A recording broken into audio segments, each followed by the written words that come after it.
Добар ден, среќен ден од Жилет стадиумот во Фоксборо, во Бостон.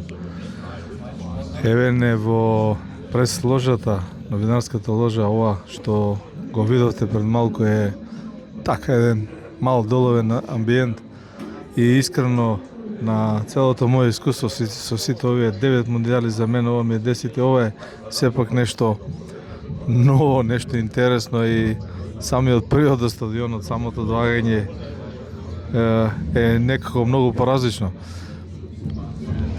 Другутов, 10-то светско првенство, прв пат си на ваква трибина, значи прв пат си зад затворени прозорци, прв пат не ја слушаш публиката, музиката онака убаво и јасно, затоа што сме обезбедени како што може да се види зад овие огледала.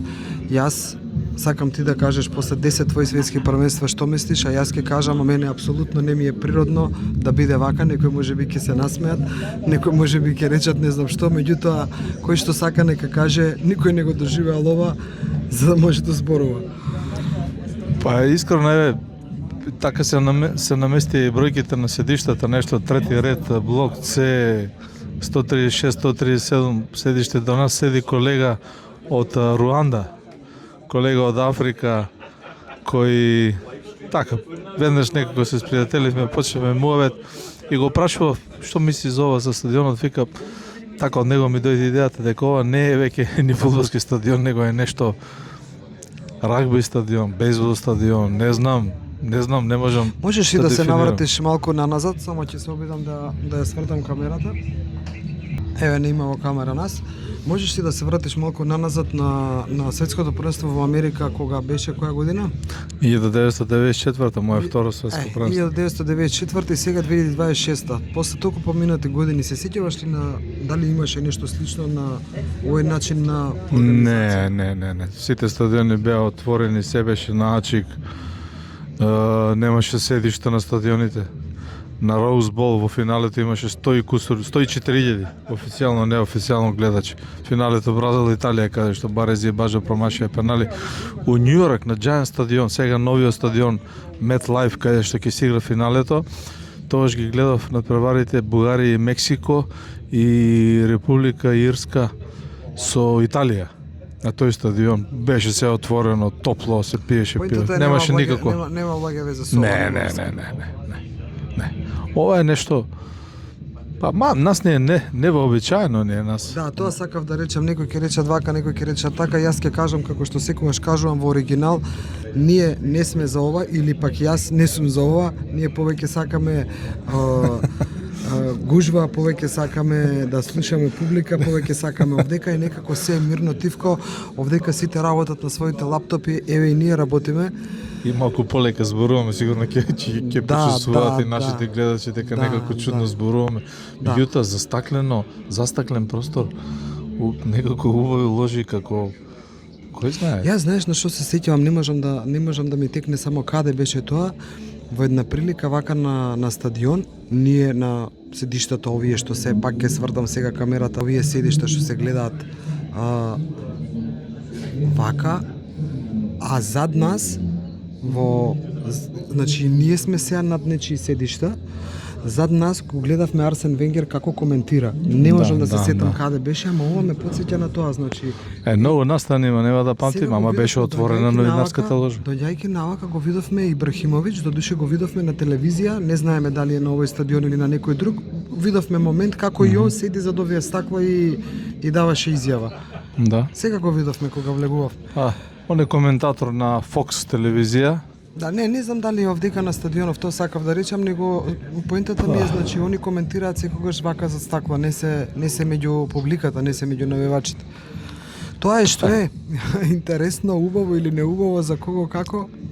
Да ви кажем искрено и да споделам, кога се вратив од Катар 2022 некаде од декември месец, бев некако чудо невиден и интересен и слетавме тогаш во новинарската ложа на стадионот во Маџари.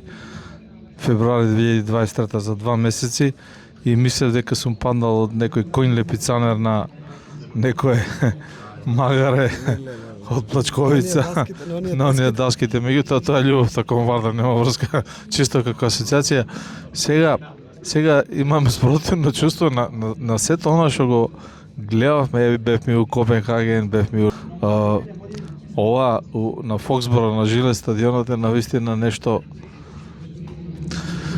кој барем ајде. Го нема на сите стадиони, тоа сум сигурен. Еве сега, например, ја свртив повторно камерата кон нас. Например, она што го гледаме долу во длабочина, овие што излегуваат пред секој напревар. Чилидерки. Па, што се не знам, оние плавото долу ги гледаш. Тие што ја забавуваат. Па, ништо не слушаме сега, човече.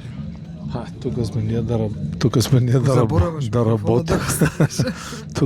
да работиме, не да гледаме и да слушаме, ама тоа е, се менува и може би е малку чудно, ама кај мене може да се смеете или да не се смеете,